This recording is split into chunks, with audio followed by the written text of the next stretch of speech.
இயேசுவே உம்மை வணங்குகிறோம், எம் வாழ்வை உமக்கு அளிக்கின்றோம், உம்மை அன்பு செய்கின்றோம்.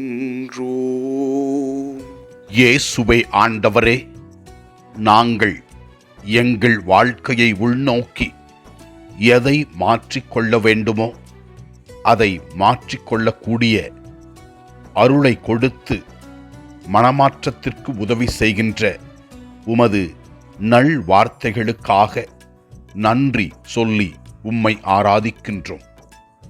முதல் வாசகத்திலே நாம் பார்க்கிறோம் எவ்வாறு புனித பவுலடிகளார் இறை நற்செய்தியை மக்களுக்கு போதிக்க தன்னை தயார் செய்து கொண்டு ஆண்டவரின் நற்செய்தியை மக்களுக்கு போதித்தார் என்று தெள்ளம் தெளிவாக விளக்குகின்றது.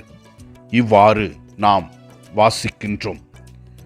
வலுவற்றவர்களை கிறிஸ்துவிடம் கொண்டு வர வலுவற்றவர்களுக்கு வலுவற்றவன் ஆனேன், எப்படியாவது ஒரு சிலரேனும் மீட்கும்படி நான் எல்லோருக்கும் எல்லாம் ஆனேன்.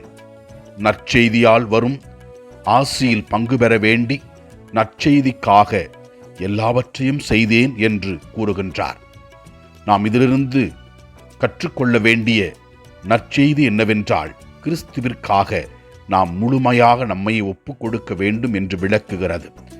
நற்செய்தி வாசகத்திலே ஆண்டவர் இயேசு கிறிஸ்து இவ்வாறு கூறுகின்றார்: பார்வையற்ற ஒருவர் பார்வையற்றவருக்கு எவ்வாறு வழிகாட்ட முடியும் என்றும், நாம் நம்மையே சரி செய்து கொண்டு மற்றவர்களின் குறைகளை பார்ப்பதற்கு பதிலாக நாம் வெளிவேட வாழ்க்கையை விட்டுவிட்டு நல் வாழ்க்கை வாழ வேண்டும் என்று ஆண்டவர் அழைப்பு விடுக்கின்றார்.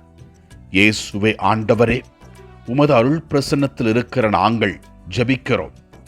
எங்கள் வாழ்க்கையில் நாங்கள் செய்கிற தீய செயல்களை, தீய எண்ணங்களை எடுத்துவிட்டு நல் வாழ்க்கை வாழ எங்களுக்கு அருள் தாரும்.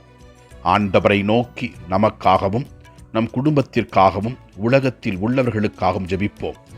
எல்லாம் வல்ல இறைவன், தந்தை, மகன், தூய ஆவியார் நம் ஒவ்வொருவரையும் ஆசீர்வதிப்பாராக. இயேசுவுக்கு புகழ். மரியே வாழ்க. ஆமென்.